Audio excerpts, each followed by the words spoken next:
शुरुआत होगी कल से, क्या रूपरेखा रहेगी और उद्देश्य क्या है? आज कल से यात्रा है बाबा सिद्धेश्वरनाथ भगवान के सानिध्य में आयोजन गौवंश के लिए होने के लिए जा रहा है। सड़क पर जितनी भी गाय घूम रही हैं, नंदी आज देश में सबसे ज़्यादा नांदियाँ कट रहे हैं। भगवत कृपा से हमने वृंदावन में बहुत बड़े विस्तार में 250 बीघा ज़मीन में गौशाला बनाई और अनाउंस किया है, एक नंदी लेकर के आओ और संग 500 रुपये इनाम के लेके जाओ। किसी भी प्रांत में रह रहे हैं आप, कहीं भी रह रहे हैं, बस अपने व्हीकल की व्यवस्था करके, ट्रांसपोर्ट की व्यवस्था करके नंदी लेकर के आइए वृंदावन में और इनाम और लेकर के जाइए। मैं सभी जनों को मेरी आवाज़ सरकार के पास तक भी पहुँचे। वर्तमान समय में गौवंश को बचाना बहुत ज़्यादा ज़रूरी है, नहीं तो लेने के देने पड़ जाएंगे। और उसी के ही लिए यह आयोजन हो रहा है। शिव महारात्रि के समय पर भगवान भोलेनाथ इसके केंद्र में बैठे हुए हैं और ये जन कल्याण के निमित्त, ये किसी का एक व्यक्ति का पर्सनल कार्यक्रम नहीं है, ये सभी का आयोजन है और गौवंश के हित में है ये आयोजन। एक बेहतरीन पहल की शुरुआत कर रहे हैं आप, युवाओं को कैसे जोड़ेंगे इससे? युवाओं को मैं निवेदन यही करना चाहूँगा कि देखिए, स्वामी विवेकानंद जी महाराज जी से हमको सीखें, प्रभु राम से हमको सीखें। अपने लिए जीना भी कोई ज़िंदगी नहीं है, जीवन उसका नाम है जो हम किसी के काम आ जाएं। ये देश का युवा कर्मठ बना है, उस देश की तरक्की को कोई नहीं रोक पाया। हमें अपने पूर्वजों के इतिहास को पढ़ करके और हम कुछ ऐसा काम करें कि हमसे सबका मंगल हो। हमें देख करके कोई घरों में ना घुसे कि उस आदमी का मुंह ना देखना।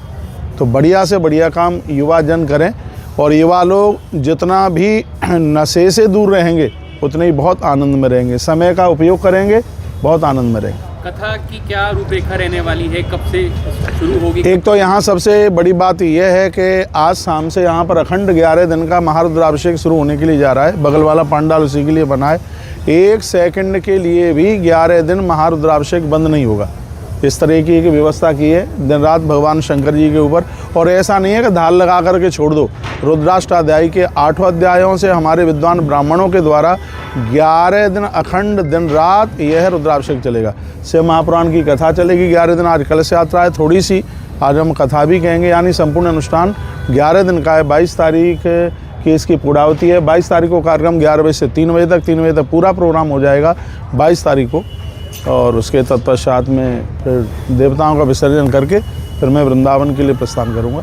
आपके चैनल के माध्यम से मैं सभी को कहूँगा, जो महादेव के भक्त हैं तो शंकर जी के भक्त के साथ में वो नंदी के भी भक्त बने, जो कृष्ण के भक्त हैं वो गौ माता के भी भक्त बने। और यही संदेश देने के लिए मैं गुड़गांव में दूसरी बार आया हूँ। इससे पहले भी मैं 2-3 साल पहले आया हूँ। उसके बाद में अब यह है मेरा दूसरी बार आना हुआ है।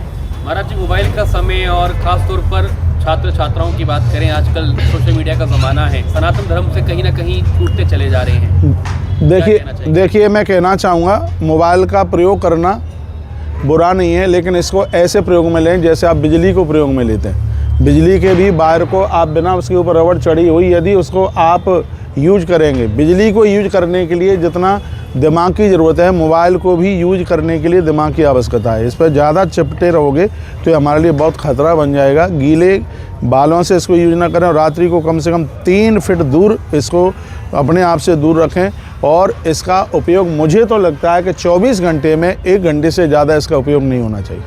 महाराज, देश में संतों के बीच टकराव चल रहा है। आप पूछिए, पूछें कौन टकरा रहा है, पूछें आप। जो शंकराचार्य लेवल पे जो चल रही है उस पर क्या कहना, क्या ठीक है? शंकराचार्य जी के लिए आप क्या पूछना चाह रहे हैं, उसका मैं जवाब दूंगा। जो देश में जो कुछ चल रही है चीज़ें, किसी के विरोध में कोई सरकार के पक्ष में है तो वो ठीक है, नहीं है तो देखिए, शंकराचार्य जी कोई सरकार के विपक्ष में नहीं है, वो भी कानून मानने वाले ही लोग हैं, ऐसी बात नहीं है। साधुओं ने तो हमेशा से देश के कानून को, राष्ट्र के कानून को माना है। अब आप प्रयाग की बात करें तो वहाँ पुलिस ने अपना काम किया। शंकराचार्य जी की तो कोई कमी नहीं थी, लेकिन उनके जो लोग थे, मैं तो वहाँ था प्रत्यक्ष रूप में। अब हम बैरियल उठाएं तो ये ठीक तो नहीं है।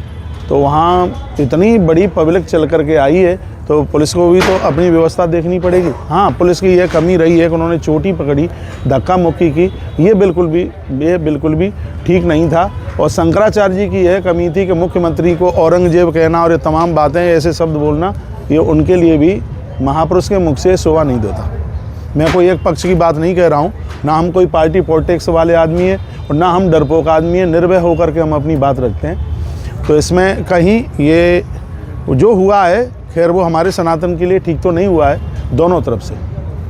महाराज जी, गोवंश बचाने की आप बात कर रहे हैं। गुरुग्राम मिलेनियम सिटी है, हज़ारों गोवंश अभी भी बेसहारा घूम रहे हैं, गंदगी में रहने को। बेटा इसी के लिए तो हम पैदा हुए हैं, ज़रूरत पड़ेगी अपना खून भी दे देंगे। गौशाला को गौ माता को ना मरने देंगे ना कटने देंगे, पूरे देश को झंकोर करके रख देंगे।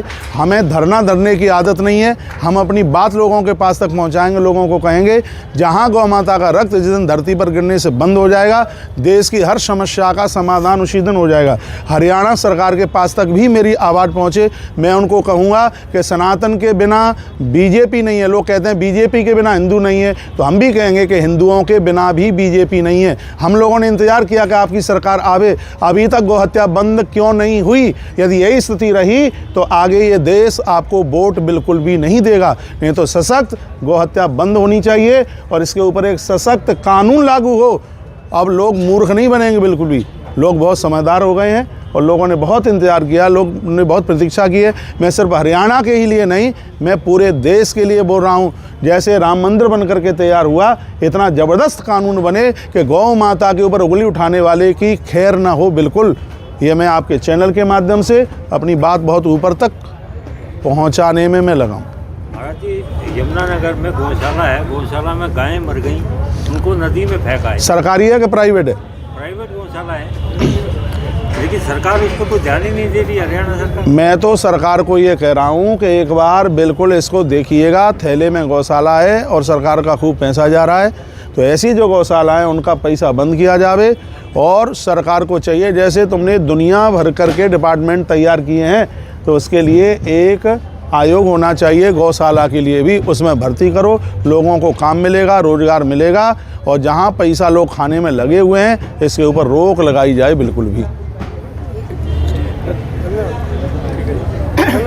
अरे इतना जल्दी और कुछ और पूछ लो भाई, बात ये तो। गाय को बचाने वाले तो जेल में है, जो मारने वाले वो बाहर खुले घूम रहे हैं। ऐसा क्यों? जो बचाने वाले उनका तो ऐसे फिर वो हिम्मत टूटती जाएगी महाराज जी। देखिए, जो गाय को बचाने वाले जेल में हैं, मैं इसी के लिए ही तो मैं बोलता हुआ आ रहा हूँ। तुम गौ रक्षकों को भक्षक कहने में लगे, उनके ऊपर डंडे उठा रहे हो। हमने भी बड़े कष्ट झेले हैं, तो इसी के लिए ही तो हम आवाज़ अपनी ऊपर तक पहुंचा रहे हैं कि ऐसा क्यों हो रहा है।